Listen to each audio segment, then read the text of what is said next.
আজকে অনেক হ্যান্ডসাম একটা রাজকুমারের কাহিনী বলবো। এই রাজকুমারের সঙ্গে একটা দুষ্টু রাজকন্যার বিয়ে ঠিক হয়েছিল। ছোটবেলা থেকেই তাদের বিয়ে ঠিক হয়েছিল, কিন্তু যখন তাদের দুজনের বিয়ের বয়স হয় তখন রাজকন্যা রাজকুমারকে বিয়ে করতে রাজি হয় না। বিয়ে না করার জন্য সে অনেক রকমের কাণ্ড কারখানা ঘটিয়ে বসে। রাজকন্যা যেমনি চঞ্চল আর দুষ্টু ছিল, রাজকুমার তেমনি শান্ত আর একটু বোকা ছিল। এর মাঝে তাদের দুজনের মধ্যে অনেক ভালো একটা বন্ধুত্বপূর্ণ সম্পর্ক গড়ে ওঠে। তবে এর পরেও কি শেষ পর্যন্ত রাজকন্যা তাকে বিয়ে করতে রাজি হয়, নাকি তাদের ভাগ্য নতুন এক মোড় নেয়? এই কাহিনী অনেক ইন্টারেস্টিং হতে চলেছে। এই ড্রামায় মোট 26টি পর্ব রয়েছে। তো চলো ড্রামার কাহিনী শুরু করা যাক। ড্রামার শুরুতেই দেখি অনেক বছর বাইরে থাকার পরে রাজকন্যা আজ তার রাজ্যে ফিরে এসেছে। সে হলো এই রাজ্যের জেনারেলের মেয়ে। অনেক বছর বাইরে ট্রেনিং করে আসার পরে আজ সে বাড়ি ফিরেছে। সে আসার সময় পথের ধারে দেখতে পায় অনেকগুলো মেয়ের রং ইউ নামের একটা ছেলের ছবি কিনে নিচ্ছে। তারা সবাই তার ফ্যান ছিল। তাকে এত পপুলার দেখে জিউলিং মনে মনে ভাবছিল, একটু সুন্দর দেখতে হয়েছে বলে সে এত পপুলার, আমি তো ইচ্ছে করলে তার মতো 3-4টাকে ঘুষি মেরেই কুপকাত করে দিতে পারি। মেয়েরা শুধুই তাকে মাথায় তুলে রেখেছে। এটা বলে সে আবারও তার বাড়ির দিকে রওনা দেয়। এদিকে লিং এর বাবা জেনারেল হিকে একজন সৈনিক এসে খবর দেয়, তৃতীয় রাজপুত্র চিউটিং একটা মেয়েকে সঙ্গে করে নিয়ে এসেছে এবং সে আপনাকে দেখা করার জন্য ডেকেছে। এটা শুনে তো জেনারেল ভীষণ রেগে যায়, কারণ তিনি মনে করেছিলেন তার ছেলে হয়তো কোনো একটা মেয়েকে নিয়ে ঘুরে বেড়াচ্ছে। এজন্য তিনি একটা মোটা দেখতে বেত হাতে তুলে নেন এবং বাহিরে গিয়ে তার ছেলেকে মারতে শুরু করেন। তখনই তার মেয়ে জিউলিং এর বাবাকে ডাক দেয়। এতদিন পরে নিজের মেয়েকে দেখে তো জেনারেল অনেক খুশি হয়ে যায়। সে নিজের মেয়েকে ছোট থেকেই নিজের কাছে রাখেনি, বরং মাউন্টেনের লড়াই প্রশিক্ষণ নেওয়ার জন্য পাঠিয়েছে, যেন ভবিষ্যতে সে একজন শক্তিশালী যোদ্ধা হতে পারে। তারা বাবা মেয়ে মিলে তো অনেক গল্প করতে শুরু করে দেয়। এদিকে রাজপুত্র চিউটিং মার খেয়ে তার বাবাকে বলে সে শুধু তাকে মারলো, কিন্তু তার বাবা তাকে বলে এটা তার শাস্তি, কারণ সে ঠিকমতো লড়াই প্রশিক্ষণ করে না। সে যেন এখন ওই গাধাটাকে নিয়ে গিয়ে বেঁধে রাখে। এটা বলে সে নিজের মেয়েকে বাজারে নিয়ে যায় নতুন পোশাক কিনে দেওয়ার জন্য। তিনি একটা পোশাকের কাপড় পছন্দ করেন এবং সেটা প্যাকেট করে দিতে বলেন। যখন তিনি ওখানে দাঁড়িয়েছিলেন তখন পাশে একটা মেয়ে বিয়ের পোশাকের জন্য কাপড় কিনছিল। সেটা দেখে তিনি একটু ইমোশনাল হয়ে পড়েন। জিউলিং বিষয়টা বুঝতে পারে। তখন তার বাবা তাকে বলে সে খুব দ্রুতই হয়তো তার বাবাকে ছেড়ে অন্যের বাড়িতে চলে যাবে। জিউলিং বলে সে সারা জীবন তার বাবার সঙ্গেই থাকবে, সে অন্য কোথাও যাবে না। কিন্তু তার বাবা তাকে বুঝিয়ে বলে যে মেয়েদেরকে একদিন না একদিন স্বামীর বাড়িতে যেতেই হয়। আর ছোটবেলায় তার সঙ্গে একটা ছেলের বিয়ে ঠিক করা হয়েছিল। সেই ছেলেটা এখন অনেক সুদর্শন এবং যোগ্য হয়েছে। সে হলো অ্যাস্ট্রোলজি হলের রাজার বড় ছেলে রং ইউ। যেহেতু এখন তাদের দুজনেরই বিয়ের বয়স হয়েছে, তাই খুব দ্রুত তাদের বিয়ে দেওয়া হবে। এটা শুনে তো জিউলিং জ্ঞান হারিয়ে পড়ে যায়। এদিকে রং ইউ জানতে পেরে যায় জিউলিং ফিরে এসেছে। সে তার জন্য অপেক্ষা করছিল। পরদিন সকালে যখন জিউলিং বাজার দিয়ে হেঁটে যাচ্ছিল, তখন সে দেখতে পায় কেউ একজন গরিব অসহায় মানুষদেরকে ফ্রিতে খাবার খাওয়াচ্ছে। তারা সবাই ওই দয়ালু ব্যক্তির প্রশংসা করছিল যে তাদেরকে ফ্রিতে খাবার দিয়েছে। সে পাশে থাকা গাড়িতে বসেছিল। তারা মনে করছিল সে হয়তো একটা মেয়ে। জিউলিং এটা শোনার পরে মেয়েটির দয়ালু স্বভাব দেখে বেশ খুশি হয়। মেয়েটিকে দেখার জন্য সে ওই হোটেলে উঠে যায় যেখানে মেয়েটি উঠেছিল। দুইটা ছেলে মেয়েটির ঘরে উকি মেরে মেয়েটির চেহারা দেখার চেষ্টা করছিল। তাদেরকে একটা মেয়ের ঘরে এমন উকি দিতে দেখে জিউলিং তাদেরকে একটু শিক্ষা দেয় আর বলে এখনই এখানে থেকে চলে যেতে। তাদেরকে বাহিরে পাঠিয়ে দিয়ে সে নিজে আবার উকি দিয়ে মেয়েটির চেহারা দেখার চেষ্টা করে। সে মেয়েটির ঘর থেকে অর্কিড এর গন্ধ পায়, যে বিষয়টা তার বেশ ইন্টারেস্টিং লাগে। তবে সে তার চেহারা দেখতে পায় না। পরদিন সকালে আবার তারা দুজন যে যার রাস্তায় চলে যায়। পথে যাওয়ার সময় রং ইউদের গাড়ি কিছু লোকেরা আটকায় এবং তারা তাদের কাছে থেকে মোটা অঙ্কের টাকা নেয়। ভয়ে গাড়ির দুইজন লোক তাদেরকে টাকা পয়সা দিয়ে দেয়। দূর থেকে এটা দেখে জিউলিং তাদেরকে সাহায্য করতে আসে। সে প্রথমে তাদেরকে মেরে ভয় দেখাতে চায়, কিন্তু তার হাতে থাকা চাবুক দিয়ে সে একটা বাঁশ ভাঙতেই পারছিল না। এটা দেখে তারা একটুও ভয় পায় না, বরং হাসে। তখন সে তাদের সামনে যায় আর তাদের মধ্যে যেই লোকটা প্রধান ছিল তার মুখের ভেতরে এক ধরনের ঔষধ ঢুকিয়ে দেয়। এরপরে বলে এই ঔষধ খাওয়ার কারণে সে আগামী 10 দিনের মধ্যে অনেক অসুস্থ হয়ে যাবে। যদি তারা টাকা পয়সা ফিরিয়ে না দেয় এবং এসব করে, তাহলে তাদের সবাইকে সে এই ঔষধ খাইয়ে দেবে। এটা শুনে তো তারা ভয়ে সব টাকা পয়সা ফেরত দিয়ে সেখানে থেকে পালিয়ে যায়। তার এইসব কিছু গাড়ির ভেতরে থেকে শুনে রং ইউ খুশি হচ্ছিল। একটা পর্যায়ে সে বেশ হাসছিল।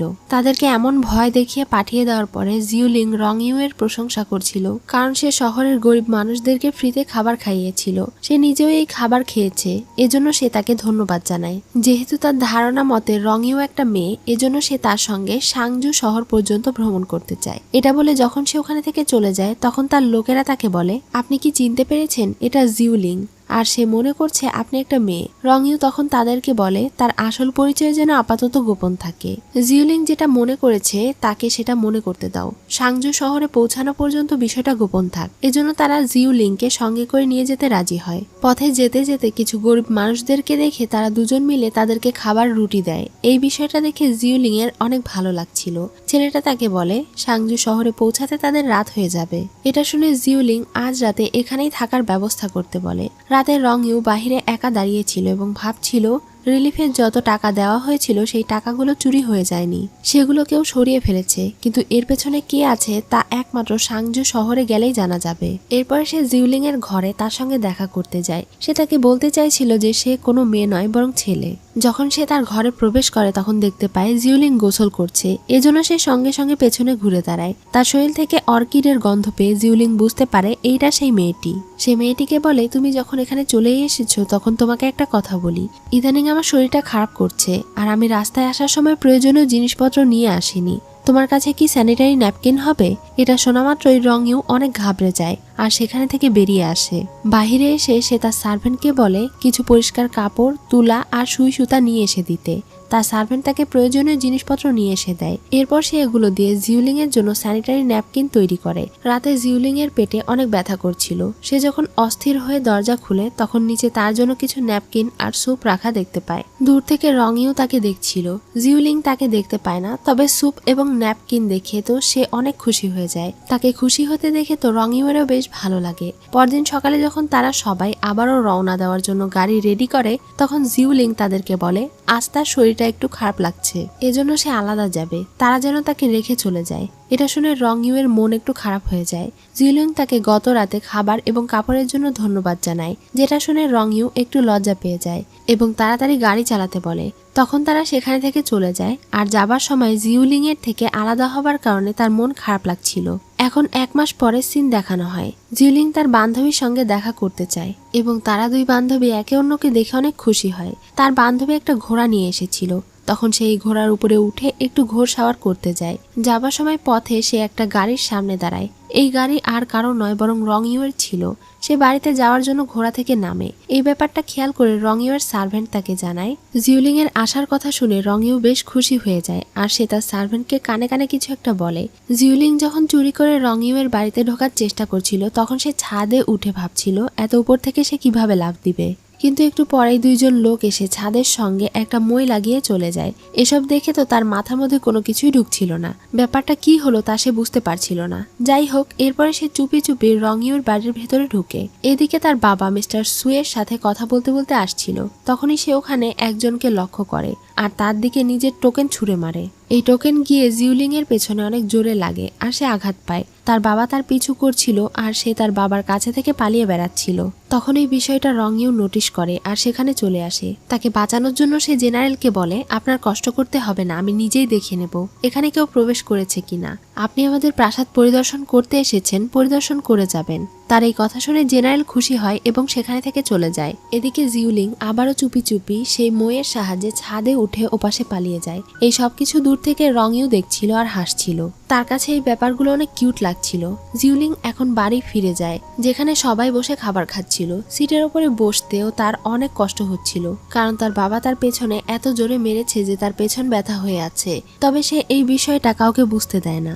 জিউলিং এর ভাবি তার জন্য স্পেশাল ভাবে কিছু পিঠা আর মিষ্টি তৈরি করেছিল, যেটা খেয়ে তো সে অনেক পছন্দ করে আর বলে আপনি তো আমাকে একদম আপনার বাচ্চার মতো ভালোবাসেন। তাদের কথার মাঝে সেখানে জিউলিং এর বাবা চলে আসে। তিনি তাদের সবাইকে অ্যাস্ট্রোলজিক্যাল মেলার ব্যাপারে বলে, যেটা আগামীকাল অনুষ্ঠিত হবে।